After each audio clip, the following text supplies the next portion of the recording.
You want to find that drive and focus that has you locked in and on fire every single day? My book, The Mirror Motivation, will do it for you. I bought a copy for you.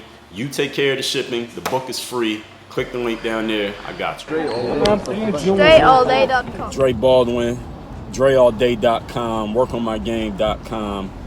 I was just seeing on, I don't watch a lot of the talking heads debate shows, but I was just seeing on social media that people have been debating about Cam Newton, the football player, quarterback, Carolina Panthers, because he's a little bit hobbled, injured so far this year, but he's been playing anyway and playing poorly so far this season, according to what I saw.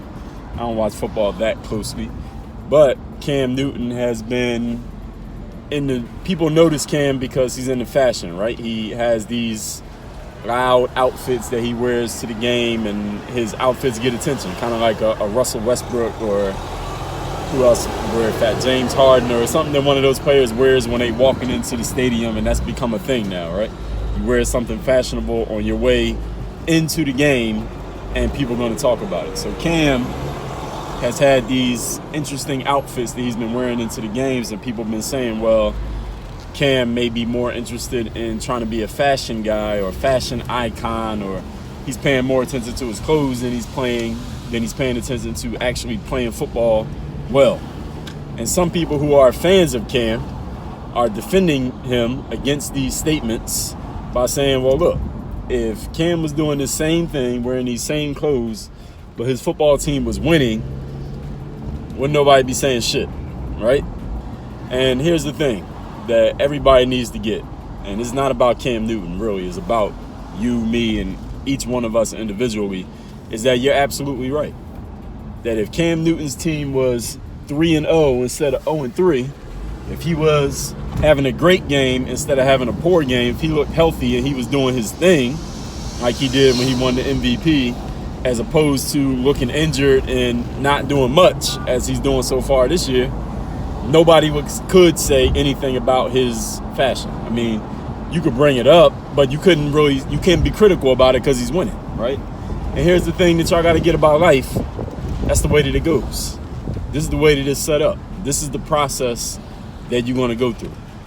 In other words, let me make this really simple for you. In life, when you're winning, your inadequacies, your inconsistencies, any flaws in your process, or anything that anybody could possibly think or say negatively about you, all of that gets erased.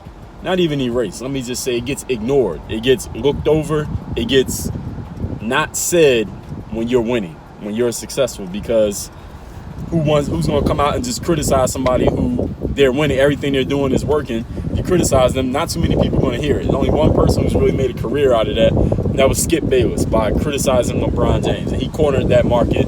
Nobody else, I don't think anybody else can do it successfully, because nobody else has been good enough for long enough like LeBron for somebody to come criticize. So that market is done. For the most part, if somebody's winning and succeeding and doing things well, criticizing them is not a good long-term strategy, because they're winning, they're succeeding. People ignore things when you win. Nobody's perfect, but when you're winning, it seems like you're perfect because nobody's pointing out anything bad about you because you're winning.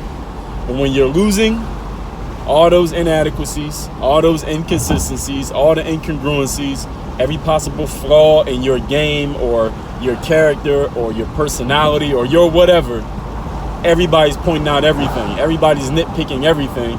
Everybody's attacking everything when you're not winning, when you're losing. You know why? Because that's just the way that it works. That's just the way that it works in life. And any of you who's watching this right now, you can look at your own life and you can see this. At times when you're winning, you don't notice anything that's wrong with you. You don't really pay much attention to how your game could be better. You're not looking at, damn, I could step my game up a little bit in this area, that area. That's really hard for any of us to do when we're winning, because when we're winning, as Tony Robbins says, when you win, he said, when you win, you party, and when you lose, you ponder, right? And when you lose, you're looking at your situation, like you're looking at everything. You're looking at your whole life, your whole career, your whole business. Like, damn, maybe this whole thing was a mistake because you're losing. Even though it's not even as bad as you may make it seem, or as bad as your critics may make it seem when you're losing. And when you're winning, you're probably not as good as you think you are, or as good as your fans want to tell you that you are when you're winning. We, as human beings, we're emotional creatures, so we tend to get a little bit higher than we need to be when things are working, and a little bit lower than we need to be when nothing is working. And this is the way that it works with your critics, with your fans, or whatever you want to call them. If you become a public figure in any way, whether on a small scale or a super large scale, when you're a public figure, people are going to find every way to criticize you when you're not winning, not because they want you to lose. Is because, first of all, y'all understand. Look at where we at right now. Look at social media right now. There are people whose only job is to create content for social media every day.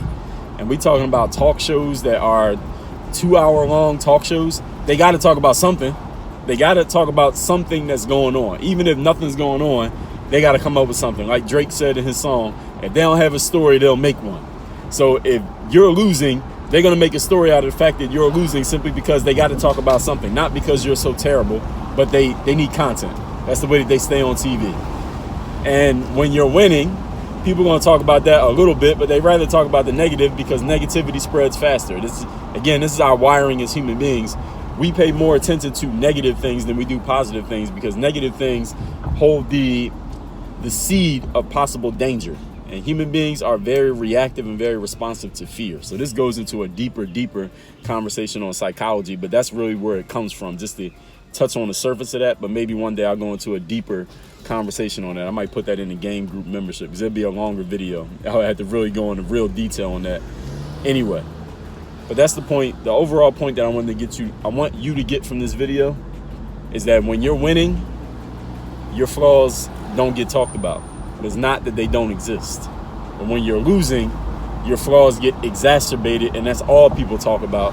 Not because they're so bad, but because when you're losing, everybody's going to point out everything that you could do to possibly fix it. So you got to know, first of all, you need to have a circle of people around you, or a square or a triangle or whatever, of people around you who can keep it real with you no matter how well or how bad you're doing. So you always know you're getting some real talk kind of advice and feedback from somebody, and you're not going off the media, because when you're winning, the fans gonna be all over you telling you you're the greatest ever, and when you're losing, they're gonna tell you you're garbage, but you're somewhere in between.